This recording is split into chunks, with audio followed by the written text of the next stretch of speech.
shake your hand if I want to shake your hand. We're How about streaming, that? baby. Yeah, we're streaming. 3, 2, 1.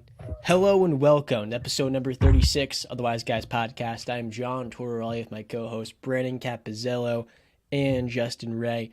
Today we have a lot to talk about, recapping week 5 of the NFL season.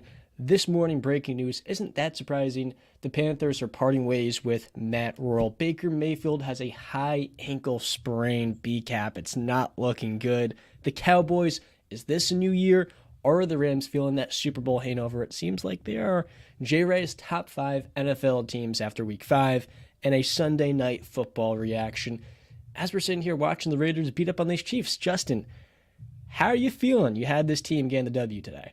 Listen, man, I have this hat still next to me. I needed an excuse to put it on, so I'm waiting for Josh Jacobs to score a second touchdown because I said he'd score multiple.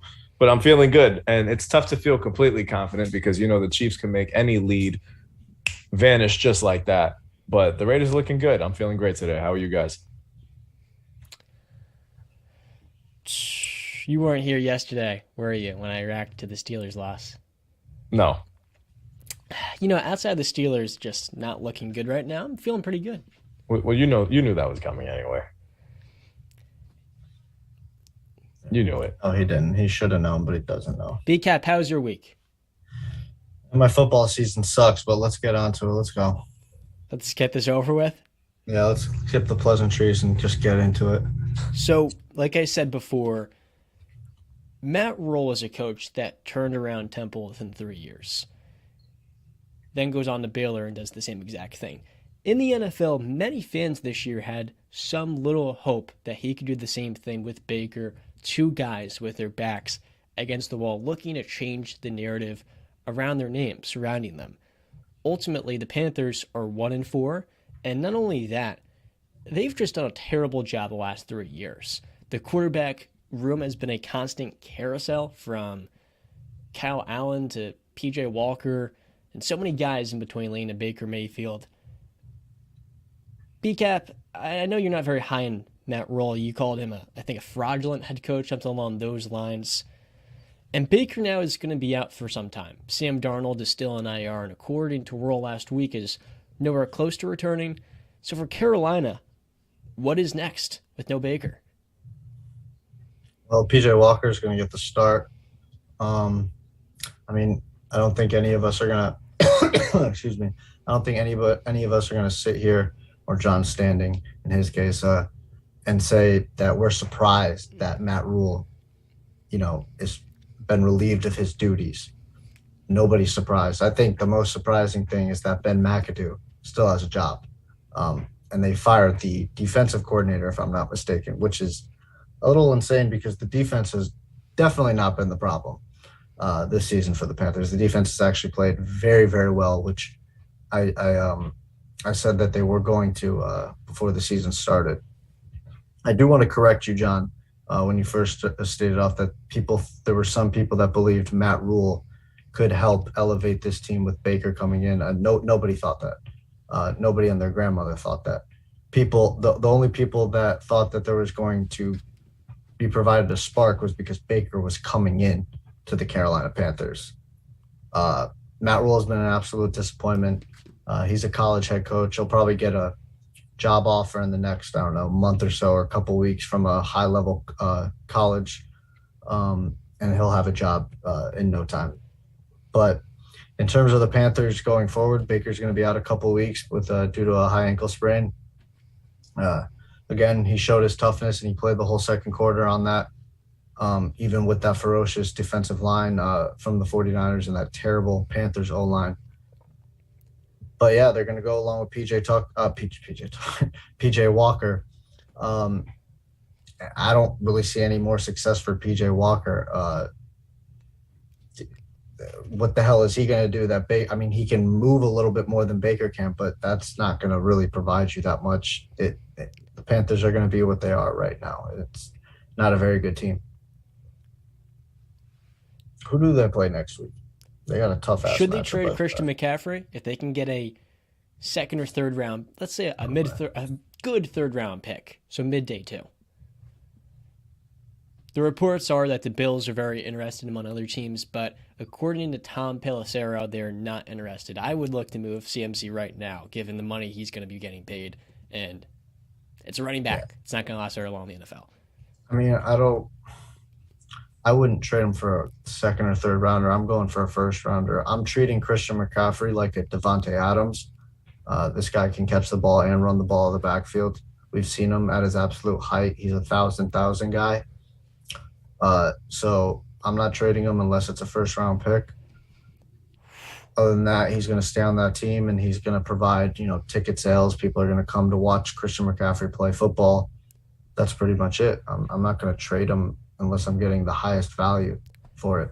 But that's the thing. It's I can't compare this guy to Devontae Adams because Devontae Adams is on the field. The best ability is availability, and we can't. He hasn't had the greatest track record of staying on the field, and I know this not just from just watching the games. I had him on my fantasy team, so I felt the impact too.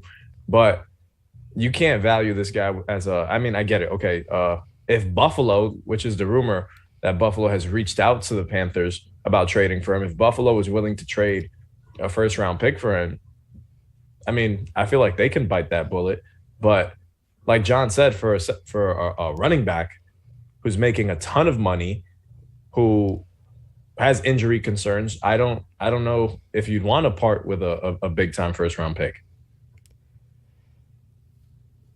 And beyond that, number one, I would move CMC as fast as I can. He'd be a great fit in Buffalo. B-Cap, you're very critical of quarterbacks that can't stay on the field. Not everyone's built to play professional football or just any professional sport. The amount of wear and tear, the toll on your body is incomprehensible to most physically. Baker Mayfield can't stay on the damn field. The last 2 years, he has been awful, and that's through injuries. So I want to know for you, are you any more out on Baker, given he's had all these injury issues in the last couple of years, the pec, the shoulder, now it's the ankle, there's a knee somewhere in there as well. It's just one thing after another. No concern whatsoever. It's not his fault he's getting injured. I mean, there's the O-line. It's his fault he's getting injured? But Tua had a terrible offensive line. You held that against him last year. You weren't blaming on the offensive line in Miami.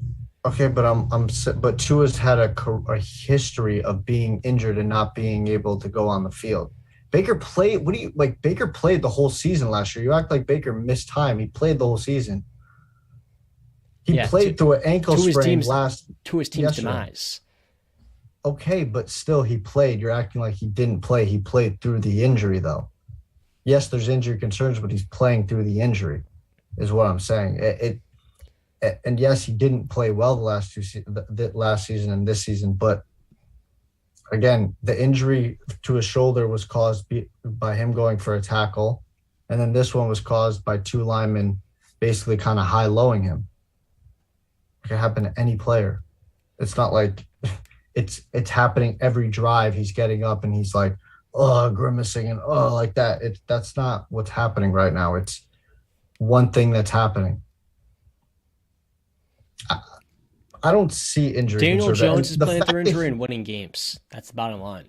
Okay, but the fact that you're saying, I mean, the fact that the reports are saying he'll be back in a couple weeks, and the initial report from Mac Jones, which I guess they're similar injuries, high ankle sprains.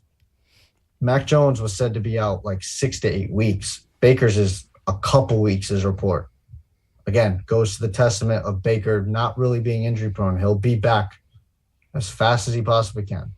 And last year, he was missing no time. He was awful. He was one of the worst, if not the worst starter in the entire league. So sure, Baker's going to do everything he can to get back in a contract year, but it's not helping his teams. It is the issue. The Browns are a contender. They have been. Last year, they missed the playoffs because of Baker getting injured and playing like crap. This year, it was just Baker, though, right? Yes, he was the Nobody issue. else was injured? Nobody else was injured on that team? They were still able to run for 100-plus yards with Dearness Johnson, and their receiving core is very good until they had to move on from Odell because he couldn't work with Odell. Okay.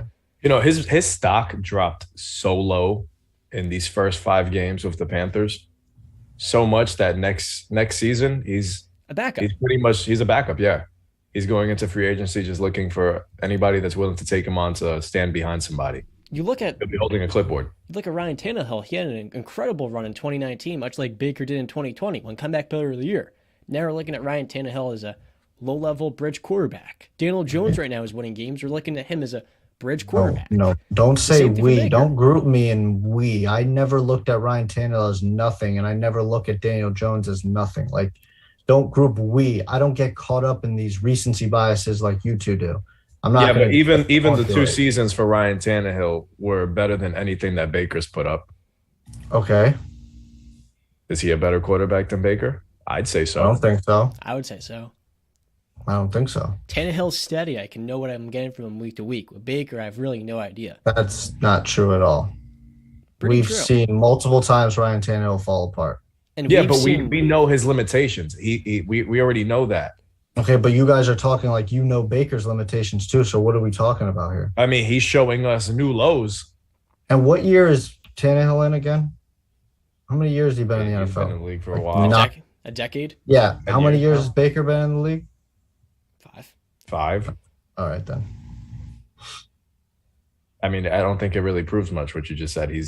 How does that not prove much? He's had a much longer career to pan out. So you're looking at all that. Baker's had 5 years in the NFL so far.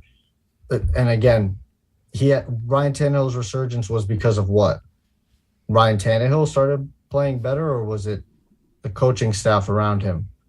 It was he was on a much better team. He was no longer being coached by Adam. Where the hell? Where's Baker gone? Where's Baker on right now? Yeah, but at the same time, Baker went from Cleveland. He was in a perfect situation.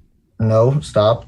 No. It was a perfect situation, and the only person that ruined his situation was him. Go ahead. Yeah. Oh, him. So we had this conversation last week. Again, we're going to do this again. No. But it's the fact. You don't get it. If he's not consistent, nobody's going to like him. He lost to Chad Henne in a playoff game, so the Browns were saying, he lost to Chad Henne in a playoff game, and the Browns said, okay. Chad Henne played like 2 drives, and you're saying he lost to Chad Henne. Well, you say games get won in the final minute. That's what Baker does. If he wins games and he's clutch when it matters, but you're saying Chad Henne won the game when he played 2 drives.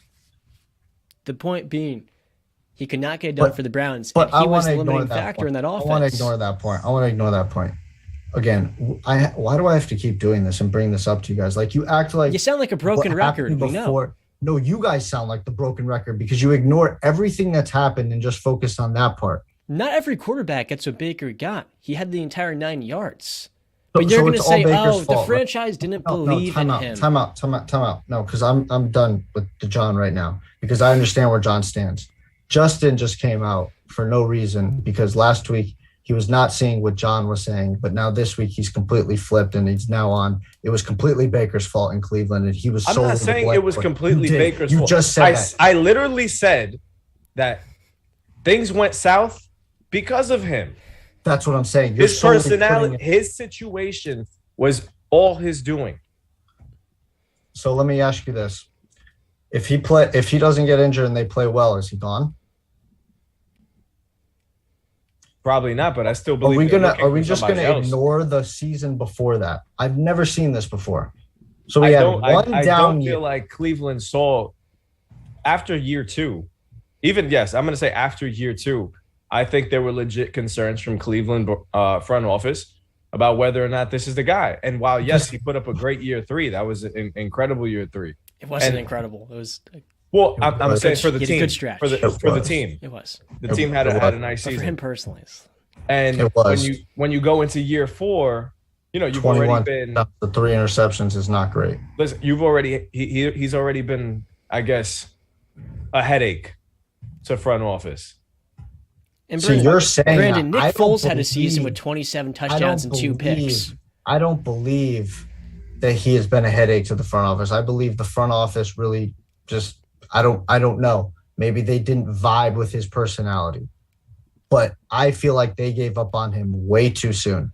I feel like this is a guy who came in his rookie season, like I've stated before, won 7 games for a team. And I was correct on you before, John. We were talking about this and you recorrected me, but I was actually correct. They went 0-16 the season they got Baker. They went 1-15 the season before that. So they were 1-30 in the last 2 seasons. Baker comes in, gets benched as the number 1 overall quarterback for Tyrod freaking Taylor, Jackman or Jackson, whatever the hell his name is, made that decision, gets benched, wins 7 games for his rookie season. All right, so this team hadn't won. This team won 1 game in 2 seasons, and he goes out and wins 7 freaking games for them his rookie year. We're going to ignore that. Second season has a down year. Freddie Kitchens is in, a new OC, a new head coach. Goes into his 3rd year, has the best season of his career with Kevin Stefanski. I think it's 26 touchdowns, 8 interceptions. They go on that 8-3 run, all those things or whatever. They beat the Steelers, and then they are a couple of mistakes away from beating the Chiefs and going to the AFC Championship game. Again, we're going to ignore that. Then we go to. Are we going to ignore 4. That he came in the same time as 2 All-Pros and Denzel Ward and Nick Chubb?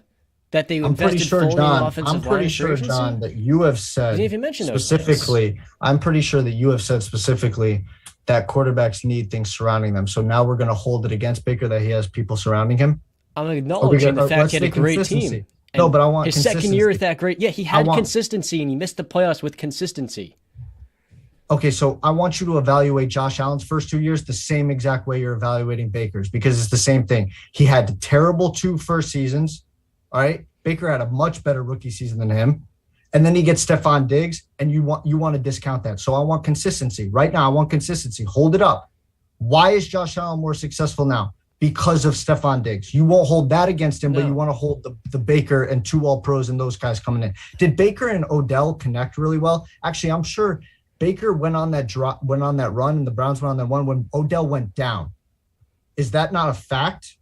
That is a fact. That's probably partially on the quarterback, the guy that's throwing the football. Okay, so yeah, we're going to blame Baker solely. I don't blame Baker, and I don't blame Odell solely. I blame them equally that they didn't mesh and it wasn't a good partnership. That's what I believe. The reason you want to believe just Baker because I like Baker, and so you now have to have your agenda of you have to attack Baker at all costs because I'm putting him up a little bit. But that's fine. Go ahead, John. The reason we get into these 15-minute Baker Mayfield debates is not because I have an agenda against him. It's because you're delusional when it comes to Baker Mayfield. Josh Allen is a better quarterback as consistently he has put up MVP caliber seasons. Baker Mayfield has one good run, much like a Ryan Tannehill had in 2019 or in 2016 when he brought the Dolphins to the playoffs, and he has 2 crap years since. When you look at the last 2 years, what has happened recently, he has been one of, if not the worst quarterback in football. Baker's name ring. He's a high-character guy with a great story, and people love him for his incredible turnaround as a walk-on at where was Texas Tech and so on and so forth. But in the NFL, he's just not that good of a quarterback. And I know he's a name ring, he's exciting, and he had a tantalizing run on a great team where ultimately he was the limiting factor. But you have to acknowledge the fact he played a key role in the Browns' downfall. I'm not saying it was all his fault. Nobody is. But he was the biggest reason why. His inability to bring them over the top at the highest levels. That's it.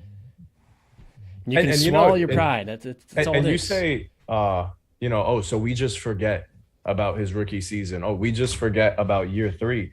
But it's not what you did for me then. It's what are you going to do for me now? What are you giving me now? And if you're not that same quarterback that you were in year 3, you're not bringing that same type of impact that you brought in year 1. And you scoff at it, but it's the truth. I'm scoffing at the fact, again, you're forgetting the most important thing is that the guy played with a torn labrum and a fractured shoulder. Like we're ignoring these things. Okay, but what about this year? All right, so no, that's what I want to say. That's fine. This year is fine. That I have stated before. Again, you're trying to come at me like I haven't stated. I stated I tweeted it out and I said Baker has not played this well this season. I said that. Okay. But what you guys are going to do is going to sit here and ignore the injuries, which is fine. If that's what you're going to do, that's fine. I'm going to take note of that. And I want you to keep that same consistency going forward as we do this show. When somebody is injured, I'm going to bring this up to you and you have no argument or rebuttal back because you're using that and you're ignoring that fact. So I just want consistency. That's all. Going forward, I want consistency. No. Listen, you know what? I don't care. I don't care about Cleveland Baker. I don't. And nor should any of us, because guess what? Cleveland Baker doesn't exist anymore. It's Carolina Baker. And yes, he's regressed. So yes, he played with an injury. I understand that. Now he's in Carolina and he's healthy and he's playing terrible football. So now the real concern is this Baker? Is this him? I don't believe so. So then, please answer this. What is Rhule Baker? Is Rhule Baker going to show up next year, or maybe 4 or 5 games from now, whenever he comes back, or is that it? Because at this point, I don't know what to expect from Baker. I can't say we're going to get year 3 Baker. I can answer that only because this is what I will answer it with, because I don't know. It's TBD. TBD, because I have no idea what the future holds. I don't know what I don't know what Steve Wilkes, I believe that's his name, the new interim head coach for the Panthers. I don't know if he maybe provides a nice spark for this Panthers team. I don't know what it looks like. I don't know, do they trade CMC? Do they trade DJ Moore? Do they literally blow up the whole team? So now what does Baker even have to work with when he comes back? He's even got less than what he was before, when you guys have said, and I said, he's playing not very good. And then next season you say, well, what are his options? You said that he's going to be a backup quarterback next year. So is he even going to get a chance to show that he can, make a comeback and have a rebirth type thing? I don't know. Maybe he has to hope for an injury. TBD. It just feels like this Carolina train is going nowhere fast, and they need to, I think they really need to just rip up shop. That's a pretty good note to end that on. Secondly, we have to talk about the Dallas Cowboys. They have won 4 straight games with a backup quarterback in Cooper Rush that had just 1 total NFL career start. During that stretch, they have beaten a handful of teams that are all in the playoff mix. The Giants, 2 weeks ago, they were 4-1. The Commanders. And then yesterday, they beat the defending Super Bowl champions in the Rams convincingly with a defense that looks to be a bona fide top 5 unit. JRey, you came out a few weeks ago and apologized for your reaction to their slow or bad performance in week 1. Are the Cowboys contenders to make a run? I'm not even talking the Super Bowl. Can they change the narrative of a franchise that has not won playoff games by at least making it to the NFC Championship game? Oh, man, NFC Championship game is crazy. But, yeah, I have to say, damn, it's crazy. This is we're going into week 6 now? And after week 1, I said they were done. And now in week 6, I'm calling them a contender. But yeah, I have to. I didn't anticipate this defense being nearly as good as they are right now. And Cooper Rush is winning games. The guy's undefeated as a starter right now. Dak Prescott, your MVP, should be back soon. I think the sky's the limit right now. Why not? They're healthy. They're playing good football. They literally, like you said, convincingly beat the defending champions. Damn. I hate to say it, but yes, the Cowboys, America's team, can make a run. And next week is a big show for them against Philadelphia, going into Philadelphia. Why not? This defense is too good to lose with. They didn't have this in years past. I wonder who could have predicted that before the season. Was it you? Oh, it was this guy right here. This guy said that. I said this defense is going to be a top-notch defense. I said they're not done after week 1. Interesting developments happening. Listen, that Rams-Cowboys game, right out of the gate, the Rams started behind the 8 ball. I mean, they had the fumble 6 on the first drive, and then they had a blocked punt. I mean, they're lucky they didn't go down 14-0. Lucky it was only 9-zip. They had a missed PAT, the Cowboys did. The O-line for the Rams held up solid for a little bit, but then it just kind of poured on towards the end. And I think a little bit had to do, something that had a little bit to do with that was Micah probably being out for a couple of plays with the groin injury. But damn, that kid is a fighter. I mean, even with the groin injury, he was working every offensive lineman that the Rams had to throw at him. That kid is insanely special. The Rams' run game was non-existent again, 15 for 38 yards. That's 2.8 a carry. Allen Robinson, another no-show. And I I texted you guys this over the last weekend because I heard Dan Orlovsky say this stat, and I thought it was a pretty telling stat because we couldn't figure out what the hell is going on with Allen Robinson and why the performance really isn't up to par of what everybody expected from him and what his contract says his numbers should be. He's getting paid like $14-15 million. Allen Robinson ranked 144 out of 145 in yards per separation in the last 2 years, counting this season. He's just not getting open. So it looks like that signing for Allen Robinson was a bad idea. It looks like the trading of Robert Woods was a bad idea. The defense was unable to get a turnover all game on Cooper Rush. Cooper Rush really didn't even do much. I mean, 10 for 16, 102 yards, 0 touchdowns, 0 interceptions. Just really game managed the game away. The defense played incredible. The run game was pretty good. Zeke was a solid. Pollard 8 for 86, and he had that 57-yard touchdown that was just breaking tackles. But yeah, this Rams team is not looking well. McVay realizes it after the game. He was basically saying, like, this team needs to play better. The team needs to have Stafford help Stafford out a lot more because Stafford is not getting a lot of help besides Cooper Kupp. It's really just Stafford to Cooper Kupp is this offense. Just a stat to throw at you, and then John, you can go. In this last game against the Cowboys, Stafford, when pressured, he was 6 for 15 for 59 yards and an interception. When he wasn't pressured, 22 of 27 for 249 yards and a touchdown. The line's got to play better. And I think they've had like 9 different groups, if I'm not mistaken, for their first 5 games. John, before you go, I want to highlight one thing that Brandon said because he touched on Cooper Rush's stats of 10 for 16, 102, just game managed the crap out of the game. And I think that's one of the good things about this Dallas team. Your quarterback doesn't seem to – you don't need to do too much. You're not asking too much out of Cooper Rush.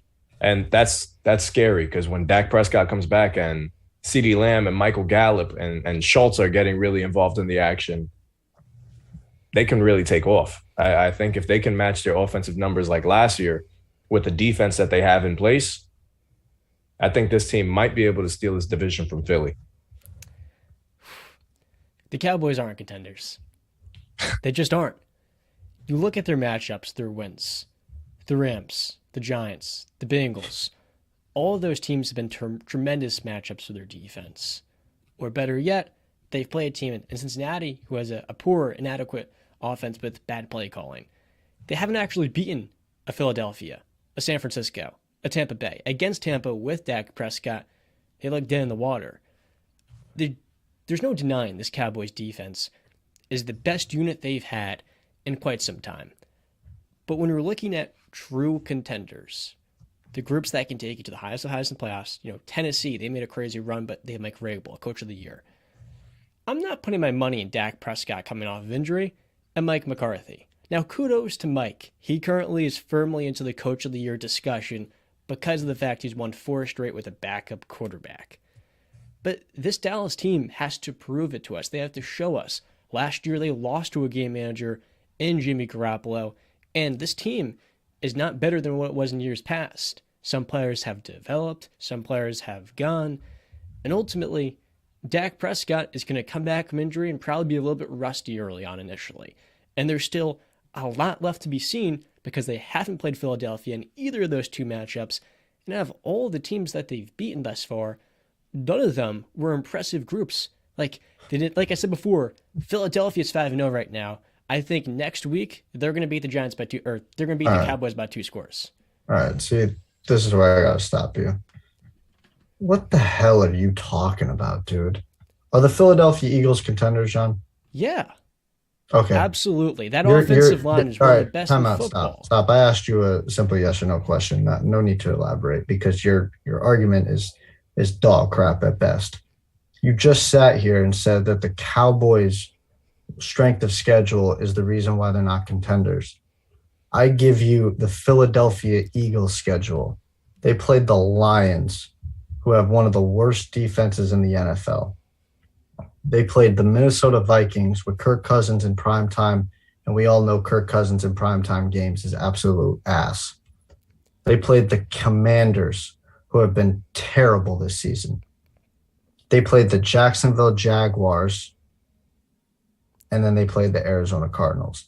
Do you know this Eagles team is spanning from last season too, that they are still winless against playoff teams? Yeah, and that they haven't even win played a impressive. playoff. Okay, that's an impressive win. Okay, they haven't played anybody either. Like, okay, you say the Jaguars game is impressive. How impressive is it? Like, coming is it back really from that behind in impressive? a game with terrible weather conditions, that showed the resilience of that Philadelphia team. What's more impressive? What's more impressive, that or the fact that the Cowboys have won 4 straight games with a backup quarterback? It's fair. Like, are we? And Michael Gallup just got back. Tyron Smith is still out. Like, what? So, are you calling the Cowboys contenders? I'm not calling any of these NFC East teams contenders. I've stated that before. None of these teams are winning a Super Bowl this year. Sorry to burst your guys' bubble, but it's not happening. But that's another discussion for another day. You just popped my cousin's happiness right there, because I was watching the football game with my cousin, and he's a big Eagles fan, and he goes, "Man, I'm really looking into getting Super Bowl tickets." Yeah, no, because just remind them the fact that they haven't played any legitimate team yet. They're still winless against playoff teams. So call me when they play a real team. Same, the Cowboys can be said too. But John, you can't sit here and say that for the Cowboys and say they're not contenders, and then sit here with the Eagles and say they are contenders when they've had just as weak of a schedule. They've just been more impressive, and I think Philadelphia is a more complete team. That offensive line, the defensive front are ridiculous. And the secondary is elite. A.J. Brown is one of the deadliest weapons. He's better than CeeDee Lamb. And Jalen Hurts, call me crazy, I'd rather have him as my quarterback than Dak Prescott.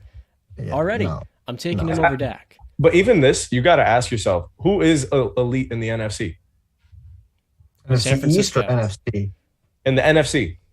Who's elite? The Buccaneers. And? The Buccaneers. Okay, so if you see only one team, I only see 2.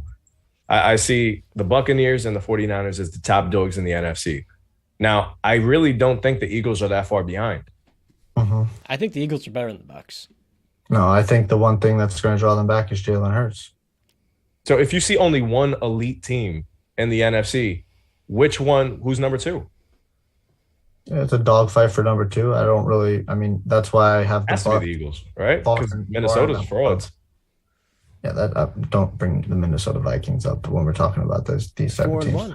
4-1. Okay, that's fine. Call me when Kirk Cousins actually plays good and wins a primetime game, because those are playoff games, and history shows us, right?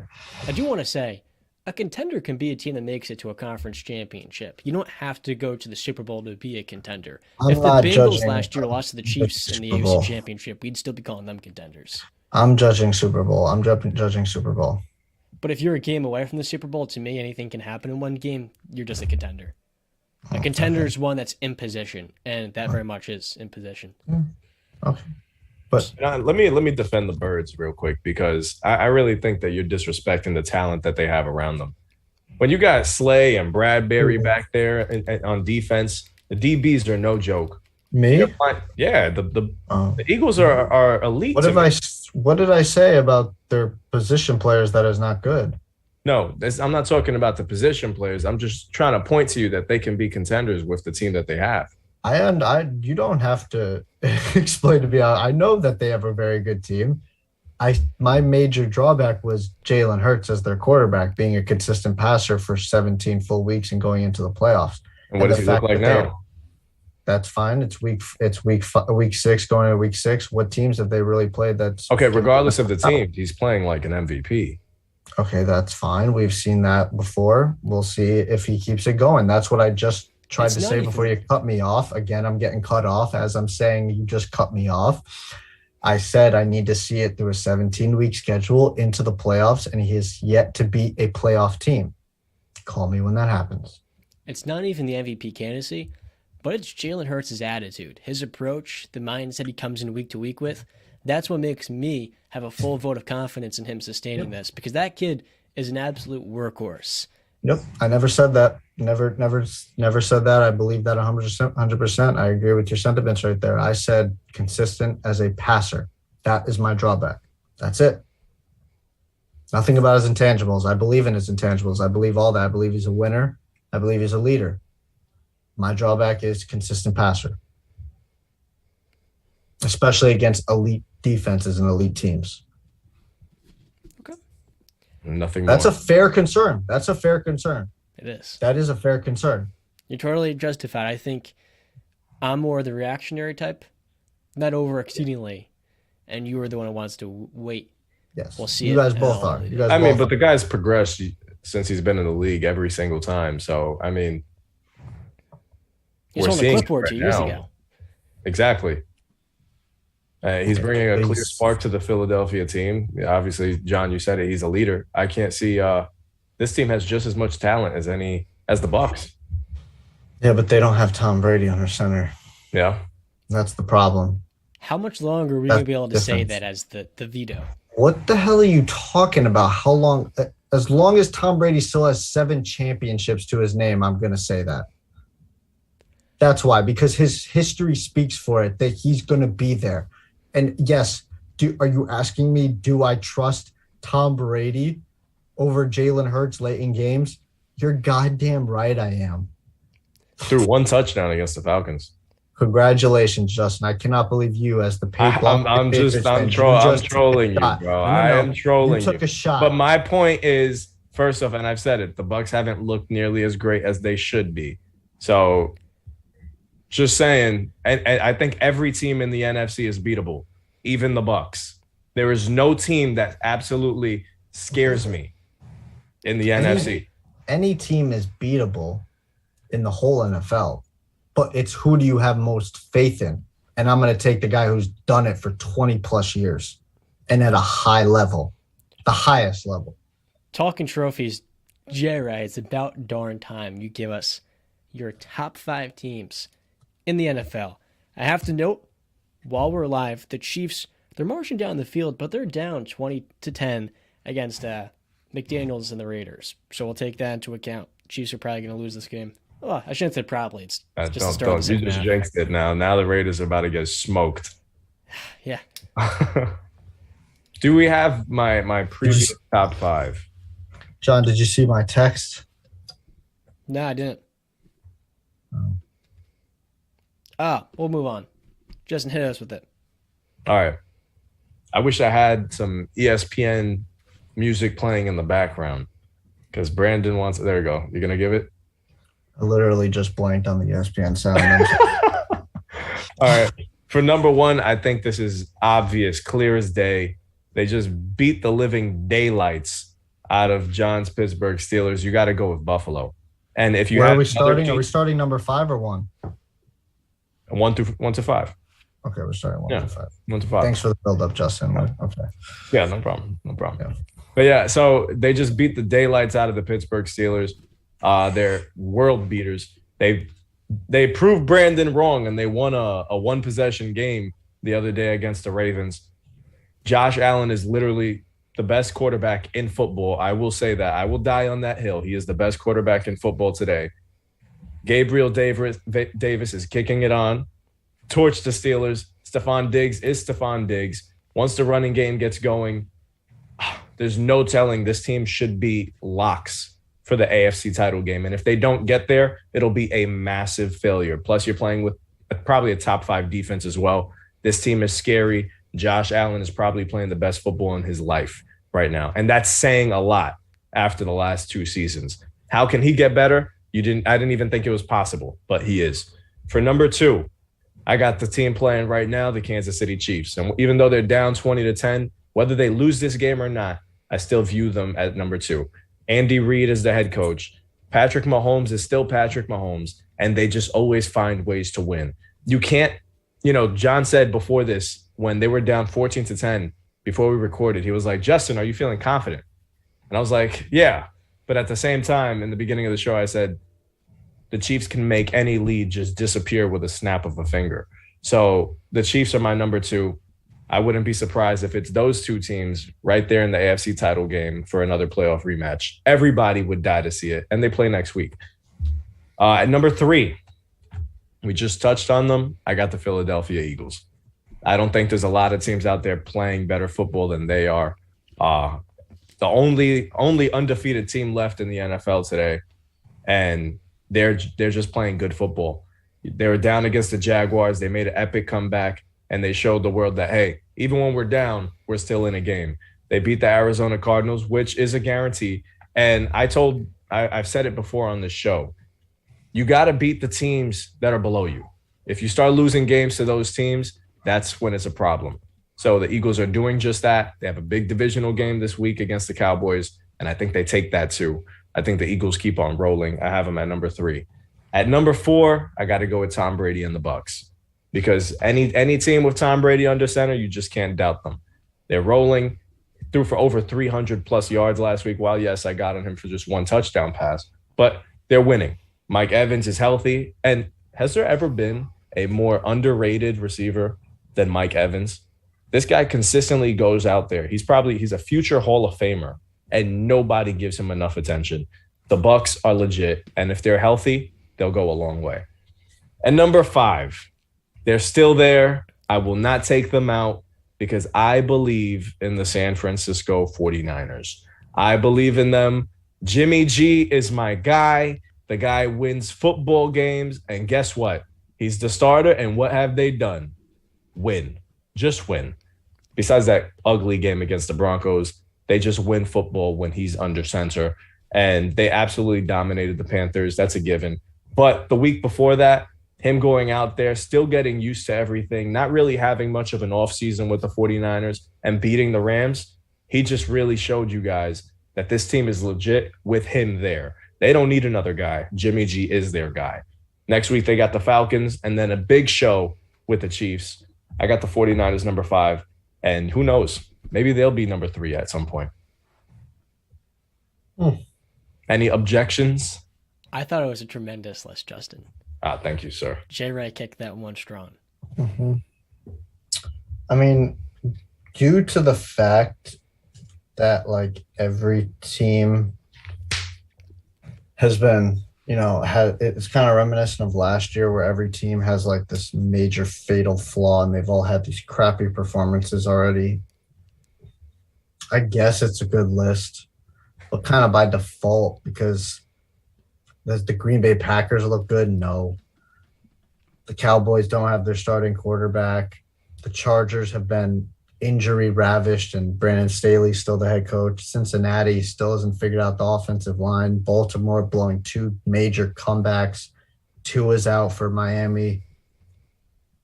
Denver hasn't looked like it. Like, I guess by default, Justin, yeah. I think it's just a clear-cut top 5 because of all that. And to be honest, Except it is. I put the Bucs number 1 because, It's hard to mess this up because even if you have a different order, you might have Kansas City below Tampa or what have you.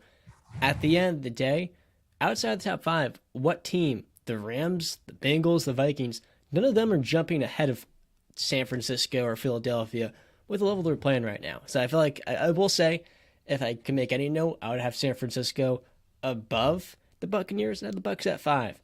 But other than that, I had really no objections with the ordering. And now real quick, before we go a little bit deeper into the episode, we're going to shout out our new sponsors on the show at BetStamp. Coming into this game, the Chiefs were varying from 6.5 to 10-point favorites, depending on what the sports book was.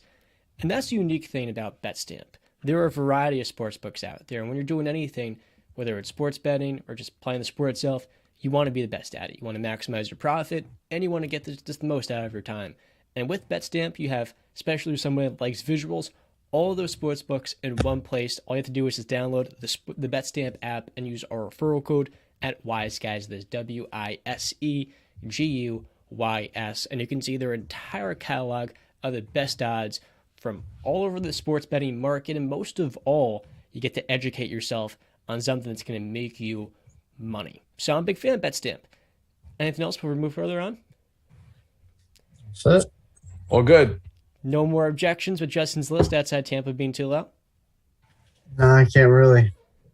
That's the first time Brandon's liked something that I've created. That's a lie. You forgot about the Jaguars one, but it's Oh, okay. okay, yeah, that's right. I guess you and John have real memory problems. You guys probably should hear about those issues, On to Go ahead, Jonathan. So, pick 'em this last week. It was a good one for your boy John over here. I've been doing pick 'em for about 3 years now, and not once have I gotten more than 12 teams correct going into the week. I got 12 this week. So I was pretty close. If the Chiefs win this game, which they're now only down by 3 points, your boy, he jinxed them maybe. We'll see. He'll have 13. So currently in our standings in our league, well, JReys this week had 9 points. BCAP had 7. I think I'm in the lead. I can't quite check on the Yahoo Fantasy Sports app. You're 49 and 29. Justin is 42 and 36. I am 37 and 41. If you didn't bet on the Panthers so much, you'd probably be right neck and neck with us. That's my only objection.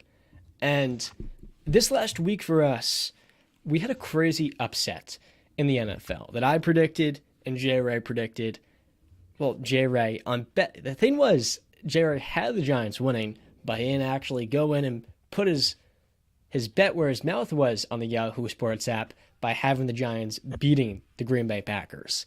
Yes. And let me tell you guys, primetime football Sunday morning, Daniel Jones and Brian Dable did the impossible. The Giants are 4-1. They have the second most wins in the entire NFC. And what's so special about that is this team's not even trying to win games. And with Dable calling the plays, there's new life, energy, and creativity in this offense that last year was so desolate, I don't even have to talk about it. It was like watching paint dry on a wall. And what really stood out was Daniel Jones' toughness. Playing through injury, he was beaten, battered, and bleeding, and he still outplayed Aaron Rodgers. The Giants' defense made timely stops in the biggest moments, and without 4 of their top 6 receivers, Saquon Barkley just had another great game, adding to what has been an incredible season for him. My question for you guys is, are the Giants a playoff team? It's crazy to say it, but like I said, in the way the NFC is shaping out, I don't see why it's not possible. They played that game. They didn't have anybody. They were injured. They had no weapons on the outside. Darius Slayton stepped up big time. Danny Dimes was just recovering from a sprained ankle. There was a point in time Saquon was out. This team, it has changed. This team has changed. And I'm from New York. I've seen this up front because I've had no choice but to be stuck watching the Jets and the Giants every damn Sunday on CBS and Fox. The Giants of yesteryear do not pull off these games. They do not win these games. And there's something special within this team. I'm not saying special like they're going to go out there and shock the world and win a Super Bowl, but this team is better than what we think they are. And going into the season, if you told me that the Giants were going to start the season 4-1, or the Jets were going to start the season 3-2, I would have laughed at you. I would have taken the opposite bet. I would have been like, all right, cool. Go waste your money on that one. But no, this Giants team is legit. Yeah, they lost to the Cowboys, but I think they're figuring themselves out every single game now. I think Dabo is having more trust in Daniel Jones. And more than that, I think Daniel Jones trusts his head coach too. I think they all trust each other. It seems like a family's going out there and fighting.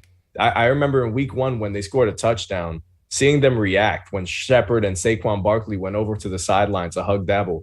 And, dude, it just looked like something is different. Something is different. They care. They're all engaged. And I think this Giants team is talented, but most importantly, they're gritty and they're tough. So why not? Why not? Why can't they make the playoffs? They exude toughness, Justin. Yeah. Definitely do. They're resembling this exactly what the city is, and I'm happy to say that I'm a New Yorker seeing this kind of football. Friends had a meltdown. You guys done with here's negative ignorance? Negative. Yes, ignorance really is bliss. First, I just got to say, John started it off by saying that these Giants teams are not trying to win. I don't know about you, John, but I would imagine if you asked every Giants player on this current team and all their coaching staff that they would tell you that they are trying to win. I don't think Daniel Jones is going to play through the ankle injury and not try to win. So I would kind of pump the brakes on that. Yes, we can look at them and say that they're in a rebuild mode, which is a true statement. But to say that they're not going to win, they're not going out there trying to win, I think that's a little bit of a indictment on them. Now, for Justin says that if you would have told me they were 4-1 before the season, I would have laughed at you. But I would imagine Justin, I'm pretty sure you had them beating the Titans week 1. You definitely picked them over the Panthers week 2. I forget what you picked for the Giants-Cowboys game. I think you might have led. I think you were iffy on that one, though, because of Cooper Rush starting. I'm almost positive you picked him over the Bears. And then this past week, you were, again, another iffy one. So you say that you would have laughed at them, but again, I show you that their strength of schedule hasn't been that impressive.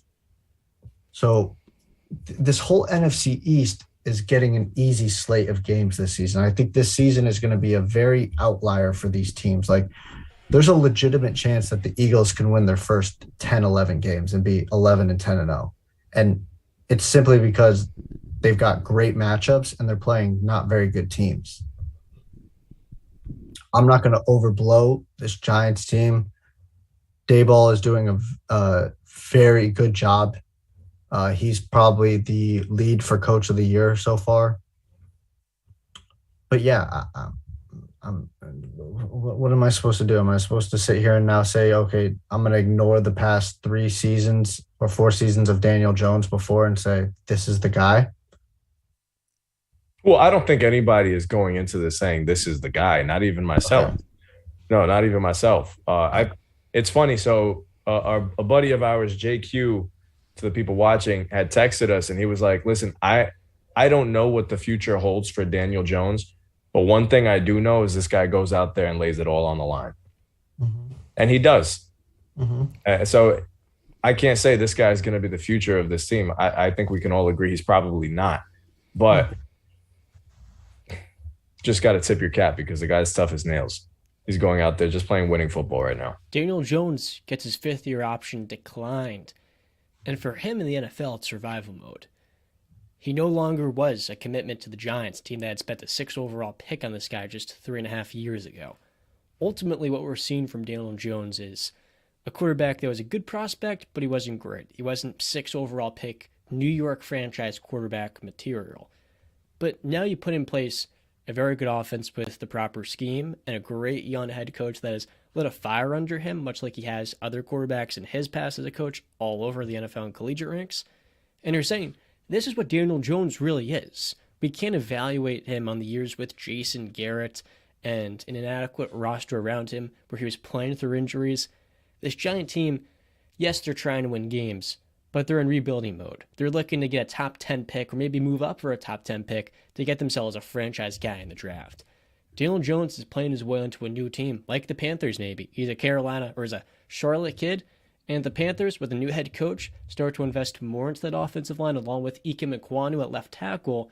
You can say, for many franchises, he can be an above-average quarterback that may be limited, but he's taking care of the football, he's extending plays in the move, making good, accurate throws on the run, and like you said, Justin, this kid will put it all on the line. He doesn't shy away from anything, even through a freaking ankle sprain.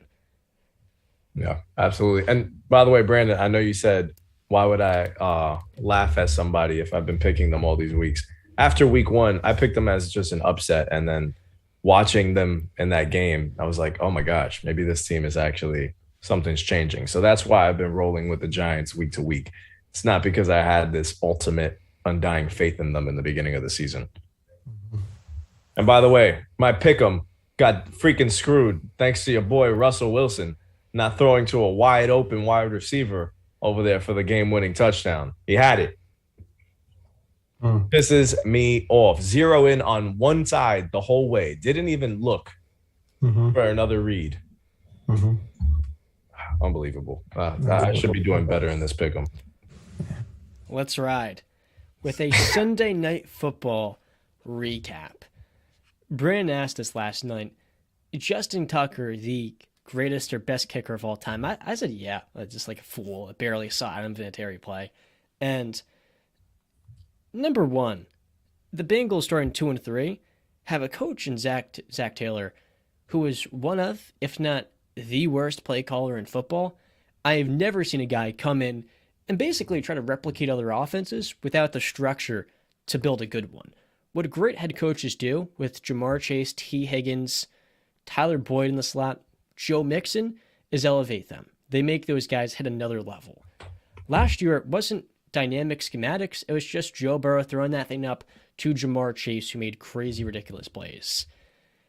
I watch Zach Taylor try to replicate the Philly special, then the Andy Reid goal line, flip, shuffle pass to the tight end, and just the overall schematics of his offense, X's and O's wise. The guy probably has almost as much of a clue of what he's doing as I do. I mean, it's the most poorly designed offense in football. And I'm not going to pretend to be a guru because I'm not a guru. But I have to say, with all the talent this Bengals team has to start 2-3, there is a clear issue here. And a little bit of it is Joe Burrow and the offensive line. But the biggest problem in Cincinnati has always been the head coach. It just has been. I'm going to head it over to you guys. The Bengals Super Bowl hangover, we all know, is real. Are the Bengals going to miss the playoffs? Brandon, I'll let you take that one.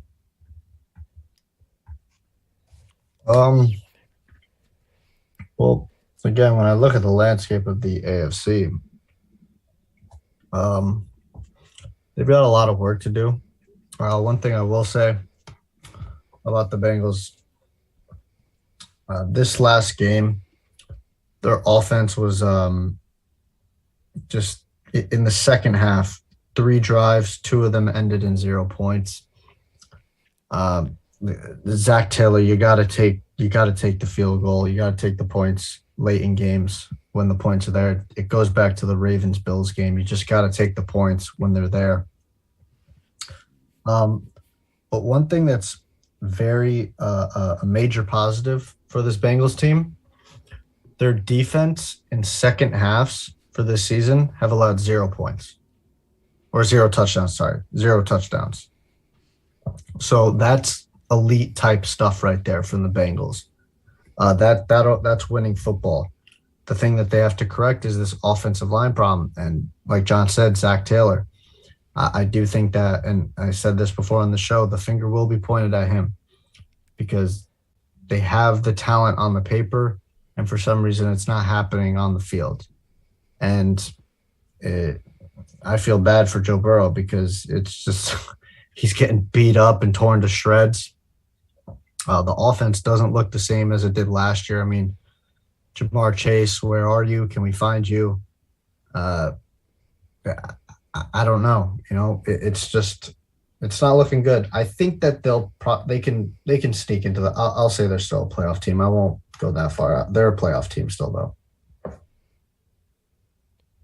But in actuality, the more I look at their schedule, I'm seeing the tail end of it. All right, on December 4th, they take on the Chiefs. Then they take on the Browns. I don't know if that's a game where Deshaun Watson is back. Do you guys know what day he's supposed to be back? He's back week 13. Okay. So December something. last week of November, I think. Okay, so for this game, he'll be back. It'll be Deshaun Watson versus Joe Burrow on December 11th. Then he goes against the Buccaneers. Then he goes into New England, which is no tough place to play in. Then he goes up against Buffalo and ends his season against the Ravens. I think if the Raiders can find a way to pull this out, Miami gets healthy with Tua, and whoever's going to be coming out of the AFC South, really, I wish no team could make it from that division, but that's just not how things work. There's actually a place, a world in where the Bengals really don't make it. In some multiverse, Brandon, the Bengals do not make the playoffs, and this might actually be it. I don't want to jump on on that train and say they won't be there, because I do believe in Joe Burrow, Jamar Chase, T. Higgins, Mixon, and all those boys. But it's not looking great. Honestly, probably best case scenario is that they do miss the playoffs, so Zach Taylor gets fired, if we're going to be completely honest. Because if they make the playoffs, they're probably going to keep going with him. And if they miss the playoffs, somebody's got to get the boot. Could you imagine what this team would be doing with Brian Dable? Yep. Mike McDaniel? I hate to say this because I'm going to do it with like half the league, it feels like, because of how special those two young coaches are. But for the Bengals, for the Chargers, the guys, top 5, top 6 quarterbacks already, an insane star talent around the roster. This is a prime example of a coach who shouldn't be here. I don't want to take away, though, from the Ravens, who are the best team in this division. I think you guys would probably agree with me. They're going to win this thing. Yeah. J.K. Dobbins is just coming back. Secondary is just getting healthy. Patrick Queen showed a little bit of life of a pick. They still have major that wasn't Patrick Queen, but Joe Burrow forced that completely. Like, that was just a terrible read by Joe Burrow. Yeah. It could have been any player in Patrick Queen. Well, he didn't drop it. He's been god-awful last couple. He did miss a tackle late in the game, though. I Queen, think got like a third down. Yeah. Queen's been a horrible pick. Yeah. But yeah, there are major concerns for the Baltimore Ravens defense, the pass defense. And I should specify when I'm saying I've attacked the secondary, but John is correct. It's not just the secondary, it's the entire pass defense, which includes the pass rush. So I'm going to start saying pass defense. So I'm including the whole unit. It's still not been very good. They've had, they had that good game yesterday against the Bengals, and they had the good game against the Bills, but still they have to show me a lot more before I can say, okay, they're fine. It's not going to get much better. Marcus Williams dislocating his wrist. Yeah, and Lamar's inconsistencies showed their heads with those 2 major overthrows that were wide open walk-in touchdowns. You just can't miss those throws. Excuse me. And I know people will say, well, you're fixating on those 2 throws. Well, I fixated on Tua, and I'm going to fixate it because those are the type of throws that are going to lose you games. Those are the type of throws that will win you games if you make them, win you championships. See Jimmy Garoppolo, prime example. You can't make those throws, you will cost your team. So Lamar, I know he came out, in the next drive, drove them for the field goal, and that's what Lamar does. I'm not questioning that. Lamar is a winner. He's got the intangibles. He's got that it factor about him. But it's the inconsistency on the passing that he needs to keep progressing. Because, again, we forget Lamar's still in the contract year. He's still trying to prove to these Ravens in the front office. Guess what? They'll point at those 2 passes, and they'll say, but we're paying you all that money to pass the ball to, right? Well, that's inconsistency, because they don't want to put in a 5-year contract and big-time money for a quarterback we sure is going to be healthy in the next 3 to 4 years the way he plays. He's 26. It's hard. But listen, they pulled out the win. Justin Tucker is, at this point, is it really even a question when he walks on the field? Is it really? Like, we know the outcome, right? Like, Justin Tucker's going to make it's I remember this kid when he was drafted back in 2011, 12, after they had the horrible thing of the Billy Cundiff kick. Remember that, Justin? Where Billy Cundiff freaking winged the 27-yard field goal. And now they've had a decade of Justin Tucker just being elite. And listen, man, he deserves all the money in the world for how clutch he is with that leg. I'm going to be honest, there are some players out there that I trust Justin Tucker's leg more than I trust them. And that's just crazy to say. That's it's money. Confidence in the kicker, though. Yeah. But it's that important. Think about how many games Justin Tucker has won these guys. Think about it. When you're that good at that position, and it's not even really close, like it's Justin Tucker and then everybody else. When you're that good. I love how, I don't know if you heard, but after the game, he did say, sorry to cut you off, but he did say that he'd be lying to us if he didn't say every time he goes out there to kick, he wasn't just a little nervous. Every time he goes out, he said that, but he says he follows his plan and he follows his schedule that or whatever that he usually does, his routine that he usually does, and he's got to go out there. The second and a half from snap to hold to kick. I mean, he is going to have a media career. Him and Pat McAfee are two guys that are so entertaining. He's a Hall of Famer. He's a Hall of Famer. Justin Tucker's a first ballot Hall of Famer. 10 years in, he wasn't drafted. 2012 to now, by far. Yep. If only they had him a couple of years early, they would have went to the Super Bowl. 2011, that was? Mm-hmm. Yeah. Yeah, it's rough. I'd say Chris Boswell's number 2 in the NFL, but he crapped the bed on Sunday. 2 missed kicks. Not great. Matt Prater's been pretty elite. Same with Harrison Butker. Yeah. You got to give Nick Folk some credit. This guy's an old man. I hated Nick Folk when he played for the Jets. He was 2017 was rough. Yeah. 2017 was a rough year for him, if memory serves. Well, his career in New England has been top notch. Got to give him his respect. By the way, for those that maybe, if you're interested or listen to this after we recorded, the Chiefs have now taken the lead 24-20. I've been going in between that and the game. I haven't watched fully. I'll watch it more in depth later. Last topic of the show, we're going to talk about basketball.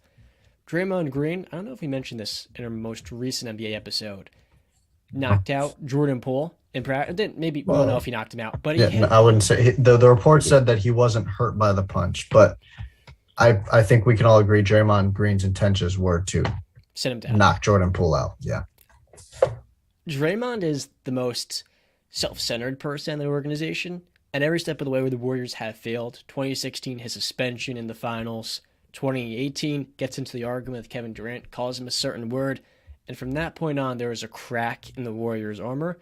And now, before the season even starts in training camp, he's sitting Jordan Poole down with a punch. Number one, the fact that he got out of the organization on a TMZ is horrific. But number two, this is a new crack and a new evolution of the Warriors' armor where, again, Draymond apologized and took accountability. All of that's great, but it doesn't change the fact he tried to sit down a teammate and did. And when looking at his personality, how volatile he is, it opens the question on a contract year. He's going to have a player option going to 2023 summer. Is this his last year at the Warriors? Stephen A. Smith had something to say about it, coming out and believing, due to his opinion, he is expected to make this his last year in Golden State. Now, he want to be a Laker, according to Stephen A. He ain't going to tell anybody that, but don't think I don't know. He'd prefer to be a Laker if he's going to leave Golden State. And when you look at the Warriors' tax issues, Jordan Poole is on an expiring contract. He is more important at 22 years old. And Andrew Wiggins, long-term, is as valuable as Draymond given his two-way ability. They're both on expiring contracts. To you guys. John, I want to take it. First off, him on the Lakers would be a terrible fit. Okay, Anthony Davis and LeBron James are probably some of the worst three-point shooters in the NBA. Okay, and I know LeBron can get hot for a streak, but go look at the numbers last year. It was not good at all. And the fact that video did get out, and I saw a report that it was $10,000 apparently that it cost. Like, you gotta pay me $1 million like that. I feel like this person who leaked it is making a lot more money than just $10,000. That's a little suspicious, but I would imagine they're gonna find that person, and he is, or her, he or her, whichever one it is. But yeah, I mean, listen, Draymond Green. I told you guys before the show that there's the old saying, if your performance is all the way up here, your tolerance can, is fine. They're tolerating everything. 8 months ago, he was the favorite for Depoy. Okay. How bad of a shooter has he been? How necessary of a playmaker is he? Numbers. So I got to ask then. I'm sorry, Brandon. I'll let you finish that, and then I'll ask you guys because it's a question for both of you. No, I know. I just don't understand John's. I don't understand a lot of people's. I get Draymond as a great player and all, but I feel like we put him on this major pedestal. I feel like there are a lot of people who can do what Draymond does. He's a high-level defender. He can switch 1 through 5. He's a leader. I mean, we're seeing his leadership skills are maybe not as good as we think they are. That's a preferable mentor. Preferable. Okay. He is a trash shooter from everywhere on the court, including layups. Yeah, and he's a very high-level playmaker. Okay. I can go get a player to do that. Like, you can teach a Jonathan Kuminga to play make. He's already a very good defender, right? And you can teach him to probably be a better shooter than Draymond Green, or more consistent at least. I'm of the opinion I'm not going to take anything away from Draymond. I know it sounds like it, but I'm not going to. He was an integral part of the Golden State Warriors dynasty. It fit perfectly. It was a perfect it was a match made in heaven of those three guys, the Splash Brothers and Draymond, because of his skill set. But I'm just saying, like, listen, if you say he was the defensive player, but there was stretches in those throughout the playoff run where he was becoming an absolute liability on the offensive end. There was one game where he got benched. It's just, listen, are they going to take Andrew Wiggins and Jordan Poole, or are they going to take Draymond Green?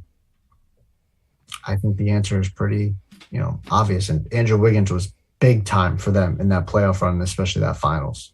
Big time. All right. So then question for you guys. All right. So the dynasty is legit, how great that Warriors dynasty was. Now, if you pull Draymond from it, is it over? Yes. You think this is the last possible title run if Draymond isn't going to be there for the foreseeable future? No, because they've set themselves up very well. Steph Curry is still a top-end player. Klay Thompson is just getting healthy. Jordan Poole is on the rise. Andrew Wiggins is coming off a career year. James Wiseman is back, and he looked very good in the preseason. And you still got Kuminga and Moody. We still don't even know what their full potential can be. We know that they are very good defenders and they're athletic. And they've got some other players that are sneaky there that are, drifting from my mind right now that I'm not remembering. But no, they're not. The title picture is not done for the Golden State Warriors if Draymond Green leaves. Dante DiVincenzo, your boy, is the one you may be forgetting. There you go. There you go. Because what Draymond does can't be measured. He is the Dennis Rodman of this generation. You can say, I can replace what Draymond does, the same way people could say now, you can replace what Dennis Rodman does with Andre Drummond. Great rebounder, and, he gets blocks.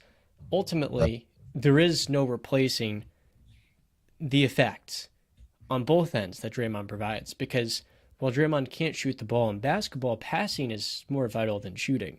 You can have great shooters, but if they can't get looks, the best way to generate those is through a great passer that's not going to be accentuated or amplified.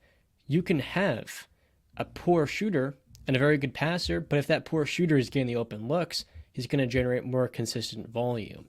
And I think ultimately, with Draymond's fit in Golden State, you can't just take him out. A guy that can play center for you in a pinch offensively is the perfect guy to elevate Steph Curry in 4-on-3 opportunities that he's always generating, with Jonathan Kuminga, a 19-year-old that's still learning how to play NBA ball, and say, we're still contenders. Because the most underlooked thing in basketball is competitive stamina. It's something JJ Redick, a beloved podcaster now, talks about often on his show. Be careful about what you're about to say. Are you about to question Steph Curry and Klay Thompson's competitive nature? I'm not. But Draymond is the one that makes it all click. He's the fuel to the fire. Great analogy. Steph and Klay are champions. You can't discount what they can bring with intangibles. But Draymond, without him defensively, this is a bottom 10 defense in the league. He's the one that makes them elite. Takes them from, with Steph and Klay coming back from injury, they're a below average defense. Just look at Andrew Wiggins. Look at the effect Draymond has had on him. A guy who didn't defend in Minnesota and took terrible shots. Now that he's playing with Steph and Draymond, with the coach and Steve Kerr, all of that is shifted in a new direction. The culture right now is what it is because of him helping set the standard. He's just had so many of these episodes that really do cost the Warriors championships. Fundamentally, he's close. I just disagree with the statement. Again, you just said Andrew Wiggins. Andrew Wiggins, I think you can get him to do the similar things that Draymond's done. I don't think he can do it at the same level that Draymond can do. I don't think he can be the leader Draymond is. But can he defend? Can he rebound? Can he play make? Yes. Wiggins isn't shutting down Nikola Jokic. Don't go there. You see the defense he was putting on Jokic in the first round? Did Jokic have anybody with him? But that's not the point. Jokic was shut down for 2 to 3 games with Draymond guarding him. You can't just slap Kevon Looney on him for 48 minutes and expect it to all be good, or James Wiseman. I'm sorry, this is not how it's going to go for the Warriors. I get that, but did he have any help whatsoever? That's not the point. He had some shot makers. It was literally solely Nikola Jokic. It was the Joker, and that was it. But that's fine. Again, was Draymond even a huge contributor for this finals? I don't think so. I really don't. Getting them there. Okay, I said, but that's not the question I asked you guys. I asked you in the finals. Andrew Wiggins was a much bigger, impactful player in the finals than Draymond Green. He was. He had that huge game where he had like 16 boards. I just don't feel like that kind of talent grows on trees. I don't feel like that mentality can just be easily replaced. While I get that you think that you can teach these other people whatever Draymond does, maybe they can do better on the court. But I also, like John said, he's the heart and soul of the team. So when you kind of get rid of that, it's not the same. Draymond did struggle to start the series, but in the series clinching game 5 and 6, he was really good for them. And though he got benched, I think it was game 2, he came back from that. And without him, they're not even in that position in the first place. Okay. I mean, I guess I have much more faith in Steph Curry and Klay Thompson than you guys do. When the Warriors started off the season 18-2, Thompson wasn't even playing. So they never needed Klay Thompson this year, and they won a championship. Otto Porter Jr. was out playing him to start that NBA Finals series. Okay, so if Klay Thompson doesn't play, they still win the championship, is what you're saying? Without a doubt. Without a doubt. Okay. Moses Moody's going to come in this year, in his second year, and have a really good season. So, yeah. Klay in the past was essential. Moses Moody is going to take over Klay Thompson's role? I didn't say that, but I think in the finals, he could have played for them pinch minutes, 10, 15 minutes a game with Otto Porter. Klay Thompson was playing John, who's the most replaceable player on the Warriors in that trio? He's going to say Klay Thompson because he disrespects Klay Thompson. And he doesn't, but the same thing that Draymond brings, no, you're not honest. The same thing that Draymond brings, Klay Thompson also brings. No, Klay Thompson's not guarding Nikola Jokic or Joel Embiid. I never said that. I said for his skill set, he's bringing what you need. He's defending guards. He's defending small forwards. Is he defending LeBron or Kawhi? No, that was Andre Iguodala's role. Iggy won a Finals MVP because that's the job he fulfilled. He did a crap job if that's why he won Finals MVP. Well, he did limit LeBron in the game. No, he did not limit LeBron. He limited the efficiency of LeBron, but LeBron still dropped 30 on his freaking head. Well, I mean, if you're less productive doing something, you're being limited. Okay. But he's still dropping 30 on your freaking head. Klay was perfect on a Kyrie or really any guard because of his size and his lateral mobility, but he's lost probably some of that and some zap. Think about what you said. Think about what you just said. One of the most skilled players in NBA history, Klay Thompson, was doing what on him? Let's not act like he was guarding LeBron. He wasn't. He was switching on LeBron. He could switch. Don't act like he wasn't. Don't act like there wasn't moments where he wasn't guarding a LeBron, a Kawhi Leonard, or these elite other forward. Don't act like that didn't happen because it did happen. Like, don't act like Klay Thompson doesn't bring a very special. See, this is the difference between me and John. John's going to sit here and he's going to hype Draymond up to the biggest level, right? And say it was Draymond and Steph. And basically say, Klay, you were nothing to this, and I could have put JJ Redick in there and had the same exact outcome. I'm saying all three of them were a perfect match made in heaven, and that's what made it so special. That's the difference. John's going to sit here and he's going to discredit everything Klay Thompson did for this team and say, yes, he was 100% expendable. Okay. I think you are 1,000% wrong in that statement. I agree with you. My No, you don't. No, negativity you don't. on Klay Thompson is because you've listed him as a top 10 player at his peak. All And he right, never what was. other people's opinions shouldn't affect your opinions on somebody. We're Let's recording a just show point together, that out. going back and forth No, on no, Klay. I understand that. I understand that point, but nobody brought up Klay Thompson as a top 10 shooting guard this episode. Justin asked you a simple question: is he expendable? And yes. And your argument for that is because I list him as a top 10 shooting guard. No, there's two Not different because versions you- of Klay Thompson. The guy that has missed the last 2 years is coming back from injury. No. Years He older. talked about the dynasty, John. He did not talk about just the season. He said the dynasty. Who's the most expendable of the dynasty? And I That's answered. talking early years too. Yes, but you're trying to revisionist history now by saying, no, I was talking about just this year. No, he's talked about the whole history of the Warriors. And you said, I'll take Klay Thompson out. But name the average 3-point shooter. Yeah, they still win the championships against LeBron. Okay, that's 100%. Who's guarding Kyrie then, buddy? I didn't say that. Who's guarding that's my Kyrie? issue. Who's guarding Kyrie? Is Steph Curry guarding Kyrie? Is this average Joe 3-and-D player guarding Kyrie at a high level? Is he doing that? And giving you 20 a night? Is he doing that? This year, Dante DiVincenzo comes in, and I say there's not really much of a difference between those two players. Until Klay shows us coming off of all those injuries, he can get back to that level. Right now, he's a replacement level starter. A starter, but in moments, Replacement starter. an Otto Porter can come in and give you the same exact production. A good rotation player. Klay's still a very solid, very good shooter. He's elite as a shooter. Defensively, he wasn't quite consistent. He wasn't quite the guy he was in 2018. And he never was an elite defender. He was always an above-average, very good one that on guards could lock them down. Ultimately, I love Klay. I literally did the same exact thing when I played basketball. And I'm not saying the Warriors dynasty could have done it without Klay Thompson. I'm saying That's now, what Justin asked you, though. Justin specifically said the dynasty, who's the most expendable, and you said, without a shadow of a doubt, you said Klay Thompson. yeah, but I'm picking between the three. We lost Justin there. Yeah, you made Justin so mad because you Klay Thompson disrespect that he had to leave. Yeah, it's true. Let me give him a quick invite back in. But at the end of the day, I still love Klay. It's just, I'm going to be honest, you had him as a top 10 player in the NBA, not just as a top 10 shooting guard of all time. So that's where my pushback comes in, being realistic. I don't think he quite is. It was realistic. The fact that Klay Thompson was never top 15, top 10, he was always a top 25 player, low-end all-star. No, he was number 10 in my opinion because of what he did for that team. He's the second greatest shooter of all time.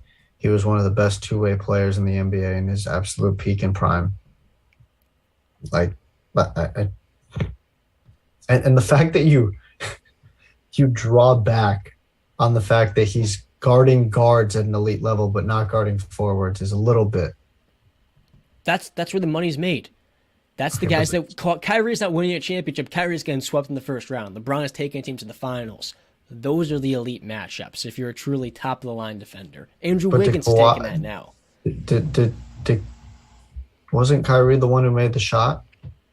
Okay, but you're not going to use that in Kyrie's favor of being the better player in the Cavaliers. I'm not saying that. I'm just saying he was the guy that made the shot, though, right? And you said that he can't win you championships, but he made a shot that directly impacted a win of a championship. No kidding. Robert Horry made shots that won the Lakers and Shaq championships. Okay, all right, but now you're going to compare. All right, so you're going to compare Kyrie and him. But that's just one shot you're talking about. That is it not an important ass shot? Without a doubt. I'm just saying Hey, LeBron is the reason they won the title. I'm Sorry, I not disappeared, saying that. fellas. I'm not saying he's not the reason they won the title. I'm specifically saying that you said Kyrie can't win a championship. I'm saying he made a shot that directly impacted a championship win. Yes, there's a And misunderstanding. if I'm not there, mistaken, who was guarding him? Klay. Was on that play, Steph. No, it was Steph. Yeah. So, but yeah, again, they could do it without Klay Thompson, right? It was a semi-transition three-point attempt, which is why Steph was scarring him. But with that out of the way, the Chiefs are about to take a 4-point lead after this kicker. He missed the field goal. Never mind. Okay, so the Chiefs are only up by 1 point. That's not There's a a great. flag. There was a flag, so maybe he gets a second opportunity. But with all that being said, if you guys have anything else, oh, how'd I almost forget? Today, October 10th, is a very important day, and I feel it's one that shouldn't just be highlighted on this very specific day of the year. It is National Mental Health Day. No matter where you are, never feel afraid to open up to the right people if you're going through something. At the end of the day, each and every single person's going through their own battles. We're just trying to overcome them.